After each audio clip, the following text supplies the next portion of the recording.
నమస్తే. Welcome to BMC studios, sunrise media productions. నేను మీ స్నేహ. ఈరోజు మనం the best fertility expert doctor K. Rekha Sagar, Lakshminarayana hospitals, Karimnagar. ఈరోజు మనం ఫెర్టిలిటీకి సంబంధించి అనేక రకాలైనటువంటి సందేహాల్ని గ్రామాల్లో సామాజిక జనాలకి, అదే విధంగా విద్య తక్కువగా ఉన్న వాళ్ళకి ఇవన్నీ కూడా అర్థం కానటువంటి సిట్యుయేషన్. ఇప్పుడున్నటువంటి హెల్త్ కండిషన్స్ ప్రకారం అనేక మంది ఫెర్టిలిటీకి సంబంధించి సంతానలేమి సమస్యతో చాలా బాధపడుతున్నటువంటి క్రమాన్ని మనం చూస్తున్నాము. సో, మీ పాయింట్ ఆఫ్ వ్యూలో మేడం గారిని అడిగి చాలా సందేహాలకు నివృత్తి కల్పించుకోవడానికి ఈరోజు మనం మేడంని కలుస్తున్నాము. సో, ఒకసారి మేడంకి వెల్కమ్ చెప్పేసి మనకున్నటువంటి సందేహాలన్నీ కూడా తెలుసుకుందాం. మేడం నమస్తే. నమస్కారం స్నేహ. ఎలా ఉన్నారు మేడం? I'm fine. మేడం చెప్పండి. హ్మ్. చాలా మంది సంతానం లేదు అన్న సమస్యతో, అంటే పెళ్లి అయిన కొద్ది కాలంలోనే సమస్యతో బాధపడుతున్న వాళ్ళని మనం చూస్తున్నాము. అసలు ఫెర్టిలిటీ అంటే ఏంటి? అండ్ ఐవీఎఫ్, ఐయుఈ అనే ట్రీట్మెంట్స్ కూడా ఉంటాయి అనేది జనాలకి చాలా తక్కువ మందికి తెలుసు. ఆ విషయాలన్నీ ఒకసారి. సో ఫర్టిలిటీ అంటే ఇప్పుడు మ్యారేజ్ అయిన తర్వాత సంతానం కలగటం. దాన్నే ఫర్టిలిటీ అంటారు. యాహ్! అంటే ఒక లేడీకి ఎంత ఫర్టిలిటీ ఉంది అని చెప్పడం. సో ప్రతి ఒక్కరికి మ్యారేజ్ అయిన 1-2 మంత్స్‌లోనే ప్రెగ్నెన్సీ రాదు. కొంచెం టైం పడుతుంది. సో మనం అందరినీ అంటే రిసర్చ్ చేసినప్పుడు ఏంటంటే ఒక కపుల్‌కి మ్యారేజ్ చేసినప్పుడు 100 మందిలో 80 members will conceive by 1 year. Okay. So మనం పరిమాణంలో ఏం తీసుకుంటామంటే 1 ఇయర్ తీసుకుంటాం. ఈ 1 ఇయర్ తర్వాత కపుల్ అంటే ఒకటే దగ్గరుండి అంటే పిల్లలు కావద్దు అని ఏమి టాబ్లెట్స్ కానీ ఏది వాడకుండా ప్రెగ్నెన్సీ కోసం ప్రయత్నించినప్పుడు 1 ఇయర్‌లో ప్రెగ్నెన్సీ రాకపోతే వాళ్ళు ఖచ్చితంగా ఫర్టిలిటీ కోసం ట్రీట్మెంట్ కోసం రావాల్సొస్తుంది. ఎగ్జాక్ట్‌లీ 1 ఇయర్ మాత్రం చూడాల్సొస్తుంది. 1 ఇయర్ చూడాల్సొస్తుంది. చాలా మంది అంటుంటారు పెళ్లై 6 మంత్సే గడుస్తుంది. అయినా కూడా ఇంకా అవ్వట్లేదు మాకు అని. హ్మ్. ఆ విషయంలో అంటే ఎలా? అంటే ఇప్పుడు ఉన్న అంటే చాలామంది పీపుల్‌ని చూస్తున్నప్పుడు ఏంటంటే 2 రకాలుగా ఉన్నారు. యాహ్! కొంతమందేంటంటే అత్తగారు కానీ, అమ్మగారు కానీ మ్యారేజ్ అయిన 3 మంత్స్‌కే ప్రెగ్నెన్సీ రాకపోతే ప్రెషర్ పెట్టేవాళ్ళు కూడా ఉన్నారు. హ్మ్. అలానే 2 ఇయర్స్, 3 ఇయర్స్ అయినా కూడా సరే చూద్దాంలే అని చూసుకునే వాళ్ళు కూడా ఉన్నారు. హ్మ్. సో, ఈ 2 కూడా డేంజరస్సే. ఎందుకంటే ఇప్పుడు నేను చెప్పినట్టు 1 ఇయర్ అనేది పరిమాణం. హ్మ్. సో, నువ్వు 1 ఇయర్ లోపల ఒక ఫీమేల్‌కి ప్రెషర్ పెట్టినా కూడా 80% కన్సీవ్ కారు. సో, హ్మ్. అన్నెసెసరీ ట్రీట్మెంట్ కూడా వాళ్ళకి స్టార్ట్ అవుతుంది. హ్మ్. అలానే 2 ఇయర్స్, 3 ఇయర్స్ అయిపోయిన తర్వాత కూడా ఏం కాదులే చూద్దాంలే అని అనుకున్నప్పుడు ఇప్పుడున్న అంటే పరిస్థితులని బట్టి పిల్లలు కానితనం అంటే సంతానం లేమి అనేది చాలా ఎక్కువగా ఉంది. హ్మ్. సో, కాబట్టి వాళ్ళు ఖచ్చితంగా ఒక 1 ఇయర్ తర్వాత ఎవాల్యుయేషన్ కన్నా రావాలి. అంటే ఓకే. చూపించుకోవడానికన్నా రావాలి. ఎవరిలోనైనా ఫాల్ట్ ఉందా అని చూయించుకోవడం. అసలు మెయిన్ ఫ్యాక్టర్స్ ఏంటి మేడం ఇన్‌ఫెర్టిలిటీకి అంటే ఇద్దరిది ఉంటుంది. ఒకటి అంటే ఆడవాళ్ళది, హ్మ్. ఇంకోటి మగవాళ్ళది. ఓకే. ఆడవాళ్ళది మెయిన్‌గా తీసుకున్నట్టయితే వయస్సు. హ్మ్. ఇంతకుముందు కాలంలో అమ్మమ్మలు కానీ, ఇంతకుముందు ఉన్న జనరేషన్ కానీ 18 ఇయర్స్ వరకే మ్యారేజెస్ అయ్యేవి. హ్మ్. ఓకే. అవును. సో, ఇప్పుడు మనం చూసుకున్నట్టయితే అంటే ప్రభుత్వ పరంగా కూడా 21 ఇయర్స్ అనేది మనకి ఏజ్ లిమిట్ ఇచ్చారు. హ్మ్. 21 ఇయర్స్ కాకుండా 30 ఇయర్స్ దాటిన వాళ్ళు కూడా ఇప్పుడు మ్యారేజ్ కాకపోవడం అనేది వెరీ కామన్ అయిపోతుంది. ఓకే. ఎందుకంటే ఇంకా అంటే ఆడపిల్లలు కూడా చదువుతున్నారు, జాబ్స్ చేస్తున్నారు. ఒక్కటేంటంటే ఎడ్యుకేషన్ ఆపి పెళ్లి చేయాలని కాదు. కానీ మనం ఎడ్యుకేట్ అయినప్పుడు అవేర్‌నెస్ కూడా మన ఫర్టిలిటీ పైన ఉండాలి. ఓకే. అంటే ఒక లేడీకి ఒక ఏజ్‌లో ఎంత పిల్లలు పుట్టే అవకాశం ఉంది అనేది తెలుసుకోవాలి. So, okay. ఇది తెలియక అందరూ 30 ఇయర్స్ తర్వాత కూడా ప్రెగ్నెన్సీ కోసం ప్రయత్నించడం జరుగుతుంది. ఓకే. అంటే స్టార్టింగ్‌లో వద్దనుకోని. హ్మ్. సో, అదొకటి. ఇంకొకటేంటంటే కొన్ని ప్రాబ్లమ్స్ పీసీఓఎస్ అనేది ఇప్పుడు కామన్. హ్మ్. అంటే డేట్స్ కరెక్ట్‌గా రాకపోవడం. ఋతుస్రావం అనేది రెగ్యులర్‌గా కాకపోవడం. ఓకే. అదొక పెద్ద ఫ్యాక్టర్ అవుతుంది. హ్మ్.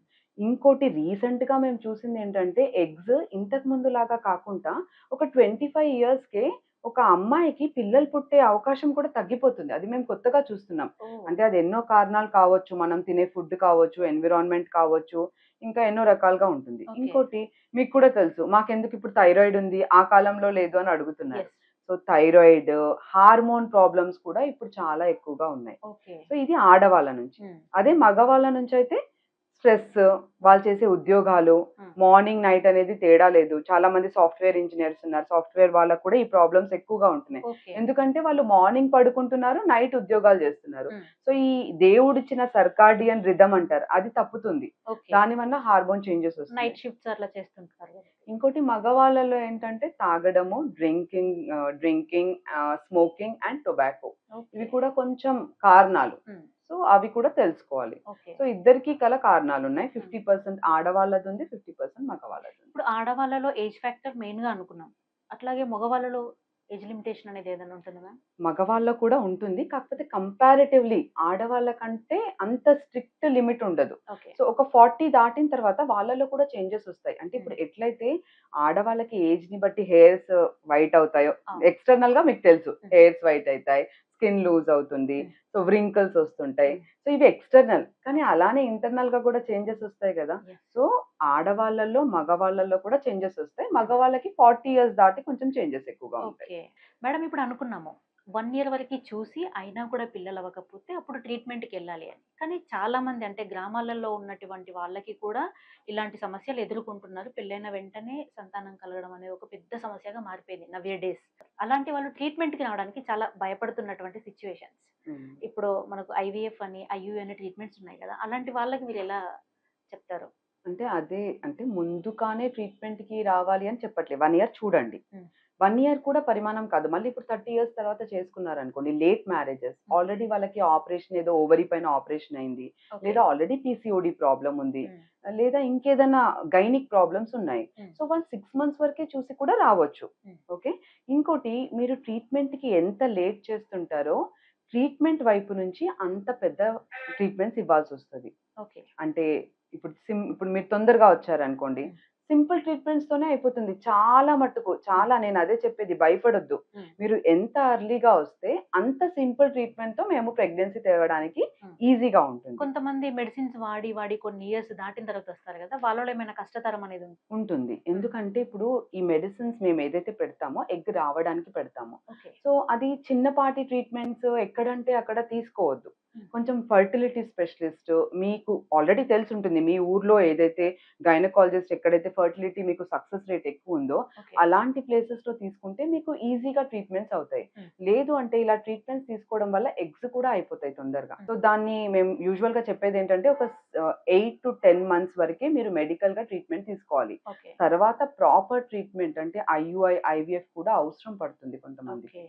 ఈ ట్రీట్మెంట్స్ తీసుకుంటున్నటువంటి టైంలో వీళ్ళేమైనా స్పెషల్‌గా పాటించాల్సిన నియమాలు, పద్ధతులు ఏమైనా ఉంటాయా మ్యామ్?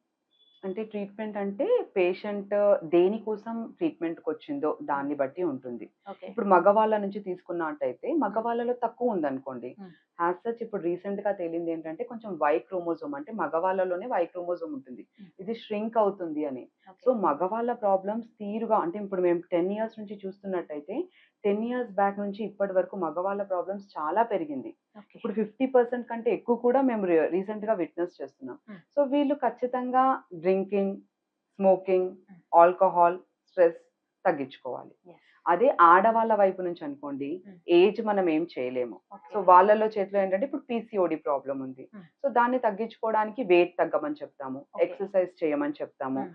సో వీటిని మా దగ్గరకొచ్చినప్పుడు ఎవరికి ప్రాబ్లమ్ ఉందో దాన్ని చెప్పినట్టయితే వాటిని పాటించాలి. అండ్ ట్రీట్మెంట్ తీసుకునేటప్పుడు కొంచెం బయట ఫుడ్స్ కానీ, ఫాస్ట్ ఫుడ్స్ కానీ, అనవసరంగా ఇన్ఫెక్షన్‌కి లోనయ్యే ఫుడ్స్ కానీ హ్మ్. తీసుకోకపోవడం బెటర్. ఓకే. లైఫ్ స్టైల్స్‌లో కొన్ని చేంజెస్ చేంజెస్ చేయాలంటారు. చేసుకోవాలి. హ్మ్. ఇప్పుడు ఒక చిన్న అపోహ ఉంది మేడం. అంటే పెళ్ళైన కొత్తలో 2, 3 మంత్స్‌లో ప్రెగ్నెన్సీ రాకపోతే అమ్మాయినే నిందించేటువంటి పరిస్థితులు మనం అవును. చాలా చూసాము గతంలో. స్టిల్ హ్మ్. ఇప్పటికి కూడా నడుస్తుంది అది ఆ వ్యవస్థ అనేది. సో, అంటే మా బాబులో ఎటువంటి తప్పు లేదు, అమ్మాయిలోనే ఉంది అనేసి చెప్తుంటారు. మీరు అవును. చూసినటువంటి కేసెస్‌లో ఎంతవరకు పాసిబిలిటీస్ ఉంటాయి? నేను ఫస్ట్ కపుల్ వచ్చిన వాళ్ళకి ఒకటే చెప్తాను. హ్మ్. వచ్చినప్పుడు అబ్బాయిలో ఫాల్ట్ ఉందా, అమ్మాయిలో ఫాల్ట్ ఉందా అని కపుల్ కూడా రావద్దు. ఓకే. వాళ్ళ పేరెంట్స్ కూడా రావద్దు. ఓకే. ఎందుకంటే మీరొచ్చింది ట్రీట్మెంట్ కోసం. హ్మ్. సో ట్రీట్మెంట్ కోసం వచ్చినట్టయితే ఇద్దరు కలిసి ఉంటారు. హ్మ్.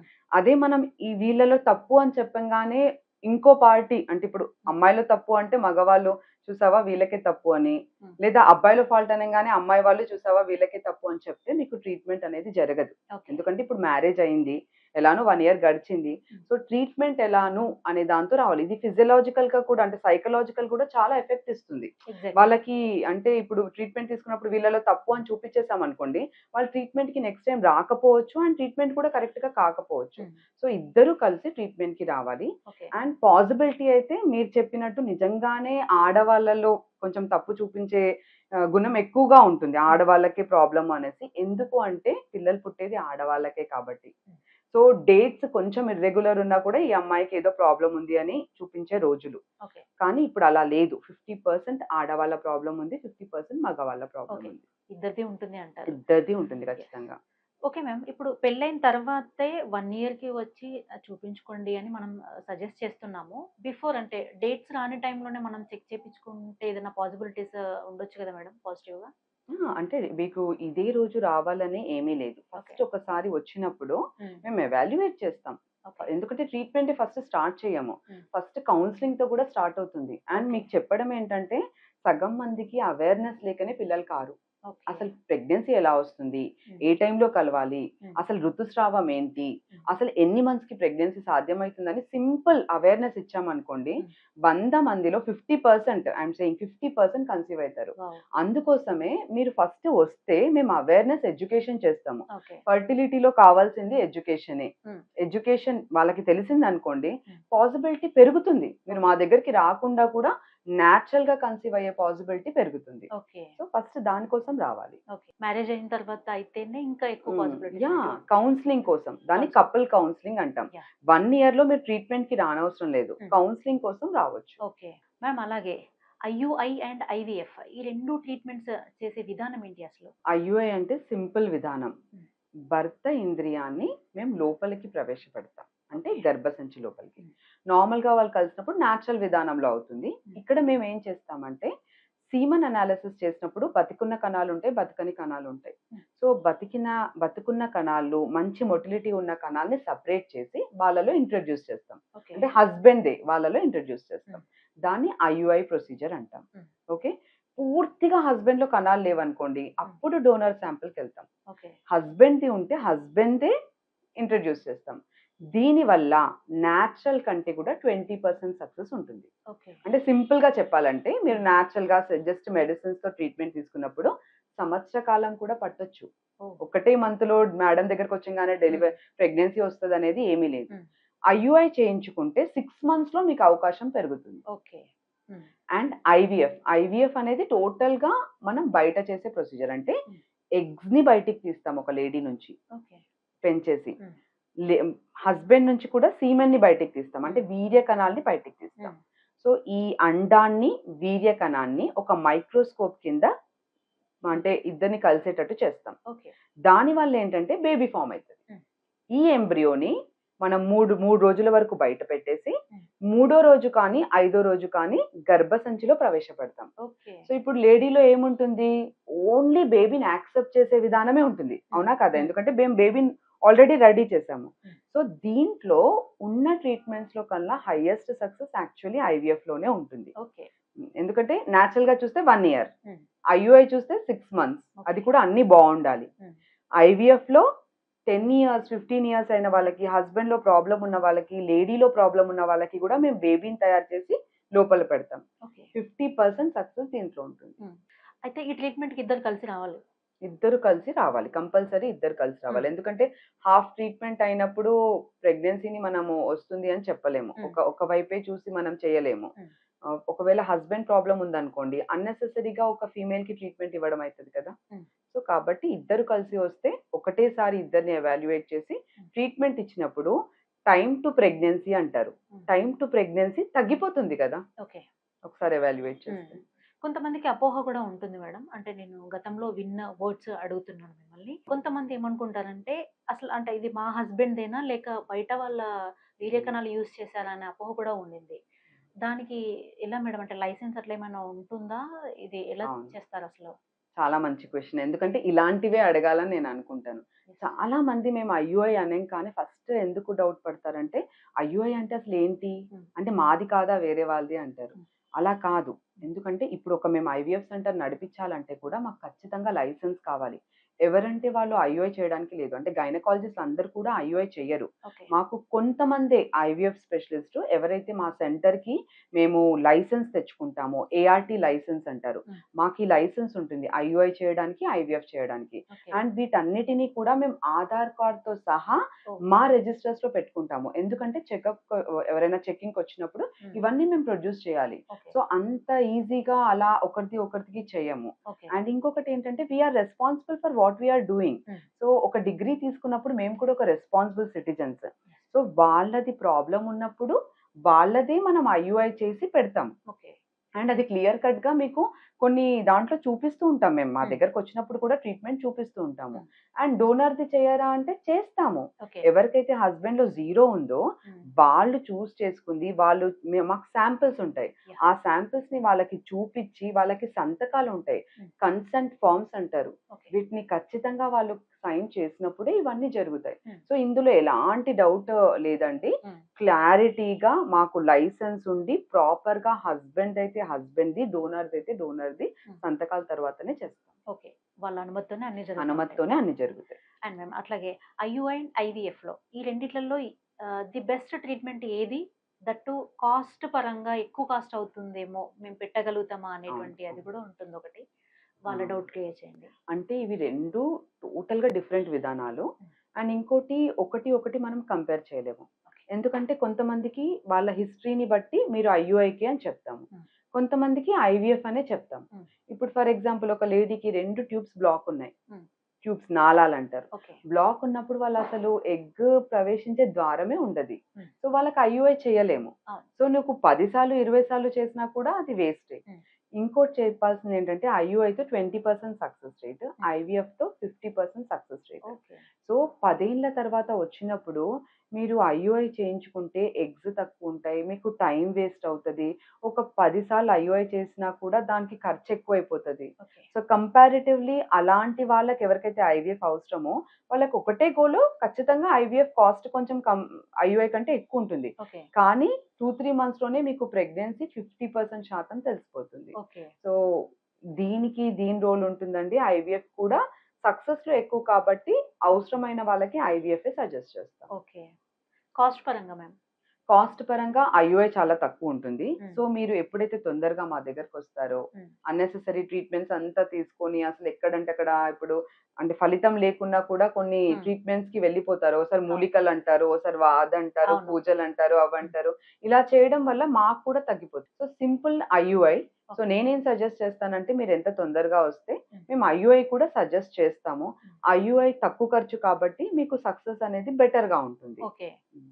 సో, మ్యామ్ అట్లాగే ఈ ట్రీట్మెంట్స్‌తో పుట్టిన ప్రతి బిడ్డ కూడా ఆరోగ్యంగా ఉంటారా? 100% అండి. అంటే 100% అంటే నేను చెప్తుంది ట్రీట్మెంట్స్‌తో బేబీస్ ప్రాబ్లమ్ ఉండదు. ఓకే. ఒక నార్మల్ ప్రెగ్నెంట్ వుమెన్ ఉంది. మీరు హ్మ్. నేచురల్‌గా గూడా తీసుకుంటారు. మీ ఇంటి పక్కన ఉన్న వాళ్ళకి కూడా ఏదో ఒకటి ప్రెగ్నెన్సీ వచ్చి పోవడం కానీ, యెస్. లేదా అబ్నార్మల్ బేబీ కానీ అంటే అవును. నేచురల్ ప్రెగ్నెన్సీలో కూడా కొన్ని ప్రాబ్లమ్స్ ఉంటాయి. అవును. సో, ఆ ప్రాబ్లమ్సే వీళ్ళకొస్తాయి తప్ప, హ్మ్. చేసే విధానం ద్వారా బేబీకి ప్రాబ్లమ్ ఉండదు. ఓకే. ఇది చాలా ప్రూవ్ అయింది. రిసర్చ్ చేశారు. హ్మ్. అండ్ 10,000,000 పీపుల్ 10,000,000 అంటే 100,00,000 ఆ! సో 10,000,000 పీపుల్ వరకు ఐవీఎఫ్ ద్వారా పుట్టిన వాళ్ళున్నారు. వాళ్ళందరిని కూడా టెస్ట్ చేశారు. ఎలాంటి ప్రాబ్లమ్స్ లేవు. మ్యామ్ అలాగే ఈ మధ్య కాలంలో విన్నాము. గుంటూరు లైక్ అలాంటి ప్లేస్‌లో 82 ఇయర్స్ ఏజ్ గ్రూప్ లేడీకి ప్రెగ్నెన్సీ కన్ఫర్మ్ అయింది అని చెప్పి. హ్మ్. ఎంతవరకు పాసిబిలిటీ ఉంటుందంటారు? నార్త్‌లో కూడా 70 ఇయర్స్ వాళ్ళకి చేశారు. 75 ఇయర్స్ వాళ్ళకి. ఓకే. సో ఇవన్నీ వచ్చిన తర్వాతనే ఏఆర్‌టీ లా అనేది ఫార్మ్ అయింది. ఓహ్! లా, రూల్స్ అండ్ రెగ్యులేషన్స్ ఒక ఏఆర్‌టీ సెంటర్స్‌కొచ్చాయి. ఓకే. సో వాళ్ళకి ఏజ్ లిమిట్ ఉంటుంది. ఇప్పుడు ఒకవేళ ఫీమేల్‌కి తీసుకున్నారనుకోండి, హ్మ్. 21 ఇయర్స్ నుంచి 50 ఇయర్స్ లోపల వాళ్ళకి మనం ప్రెగ్నెన్సీ ట్రీట్మెంట్ ఇవ్వాలి. ఓకే. దట్ ఈస్ ఎ లా. హ్మ్. You should not give beyond. అంటే మేము అది లాకి అగెయిన్స్ట్‌గా కూడా వెళ్ళకూడదు. ఓకే. అదే మేల్ వైపు నుంచి తీసుకుంటే హ్మ్. 21 ఇయర్స్ నుంచి 55 ఇయర్స్ వరకు ఇవ్వచ్చు. Hmm. Okay. So hmm. These are the age limits. Okay. అది దాటి ఎందుకు ఇవ్వద్దు అనుకుంటే, ఇప్పుడు 70 ఇయర్స్ ఏదైతే నేను చెప్పానో నార్త్‌లో హ్మ్. వాళ్ళకి కూడా కన్సీవ్ అయింది. They were very happy after 25 ఇయర్సో, 30 ఇయర్సో హ్మ్. వాళ్ళకి బేబీ పుట్టింది. బట్ వెన్ ద బేబీ ప్రెగ్నెన్సీలో ఉన్నప్పుడే ఫాదర్ చనిపోయాడు. ఓహ్! ఇప్పుడు మీరు ప్రెగ్నెన్సీ కోసం ఒక అనాథని మళ్ళీ ఒక లైఫ్ ఇస్తున్నారు. అవును. So that is a very wrong thing. Um, so మీరు బేబీ ఒక 10-20 ఇయర్స్ వచ్చే వరకు ఉమ్, ఒక పేరెంటింగ్ అనేది ఉండాలి. ఉండాలి. సో అది ఒక ఐవీఎఫ్ స్పెషలిస్ట్ గా మేము కూడా చూసుకోవాలి. ఉమ్, సో ఏజ్ లిమిట్ అనేది ఖచ్చితంగా మేము చూసుకునే చేస్తాము. Hmm. అది ఆధార్ కార్డ్ చూసి చేస్తాము. ఓకే. బిలో 21 ఇయర్స్ వాళ్ళు వచ్చిన కేసెస్ ఉన్నాయమ్మా? చాలా మంది వస్తారు. ఎందుకంటే మన దగ్గర ఇండియాలో 18 ఇయర్స్‌కే మ్యారేజ్. ఓకే. సో 1 ఇయర్ దాటిందంటే 19 ఇయర్స్. అవును. యాస్ పర్ రూల్స్ కూడా మేము 1 ఇయర్ తర్వాత ఇన్‌ఫర్టిలిటీ Hmm. అంటే ట్రీట్మెంట్ ఇవ్వాలి. ఉమ్, కాకపోతే మా రూల్ ఏంటంటే మళ్ళీ 21 ఇయర్స్‌కే ట్రీట్మెంట్ ఇవ్వాలి. ఉమ్, సో మేమేం చేస్తున్నామంటే ఆ 1-2 ఇయర్స్ న్యాచురల్ ప్రెగ్నెన్సీకి మేము కొంచెం కౌన్సెలింగ్ ఇస్తున్నాం. ఓకే. ఎవాల్యుయేట్ చేసి మీకు ఈ ప్రాబ్లమ్ ఉండొచ్చు. Hmm. మీరు న్యాచురల్‌గా కన్సీవ్ అవ్వండి అని. 21 ఇయర్స్ వరకు రాకపోతేనే మేము ట్రీట్మెంట్ ఇవ్వడానికి అర్హులం. ఓకే. మేము అలాగే టెక్నాలజీ ఇంత పెరిగి హాస్పిటల్స్, డాక్టర్స్ ఇంత అప్డేట్ అయిన టైంలో కూడా చాలా మంది ప్రెగ్నెన్సీ రావట్లేదు అని లైక్ ఆయుర్వేదం కానివ్వండి, చెట్ల పసర్లు కానీ అట్లా తాగుతున్నారు. అయినా Hmm. అవ్వకపోతే అప్పుడు డాక్టర్ దగ్గరికి వస్తున్నారు. Hmm. సో అలాంటి కేసెస్‌లో ఏమైనా సమస్యలు గాని, ప్రాబ్లమ్ అట్లా ఏమైనా ఎదుర్కొన్నారా? చాలా. అంటే ఎందుకంటే ఒక పిల్లలు కానితనం అనేది వాళ్ళకి డిప్రెసివ్‌గా ఉంటుంది. యాహ్! సో ఎవ్వరు ఏది చెప్పినా నమ్మాలనే తత్వం పెరిగిపోతుంది. అవును. సో దాన్ని క్యాష్ చేసుకునే వాళ్ళు కూడా చాలా మంది ఉంటారు బయట. హ్మ్. హ్మ్. సో అన్నెసెసరీ అంటే నేను ఇప్పుడు ఒక ఆయుర్వేదిక్ గురించి నేను చెప్పలేను. కాకపోతే స్టిల్ అంటే ఇవి ఇప్పుడు మేము చేసేవేంటంటే ఎవిడెన్స్ బేస్డ్ ట్రీట్మెంట్స్ ఇవి. హ్మ్. అంటే రిసర్చ్ చేసి వీటికి ఎన్ని పాజిటివిటీ ఉందో దానికొచ్చిన తర్వాత మేము ట్రీట్మెంట్స్ చేస్తున్నాం. హ్మ్. సో వాళ్ళేంటంటే ఎవరు చెప్పినా ఎవరో ఒకరు చెప్తారు. దాన్ని నమ్మేసి దానికెళ్ళేసి ఒక 6 మంత్స్, 1 ఇయర్ అవి తాగి ఒక్కొక్కసారి ఆ పసర్లు అవన్నీ తాగడం వల్ల మనకు తెలీదు క్యాన్సర్ లాంటి ప్రాబ్లమ్స్ కూడా రావచ్చు. యెస్. సో వీటిని బాగా అవగాహనలో పెట్టుకొనే మీరు ట్రీట్మెంట్ తీసుకోవాలి. Hmm. అండ్ ఇలా డైవర్ట్ అవ్వడం వల్ల ఏజ్ పెరుగుతుందక్కడ. Hmm. ఏజ్ పెరగడం వల్ల నేను చెప్పాను కదా! ప్రెగ్నెన్సీ మా దగ్గరకొచ్చినా కూడా వాళ్ళకి సక్సెస్ రేట్ తగ్గిపోతుంది. Hmm. సో వీటిని నమ్మకపోవడమే బెటర్. ఓకే.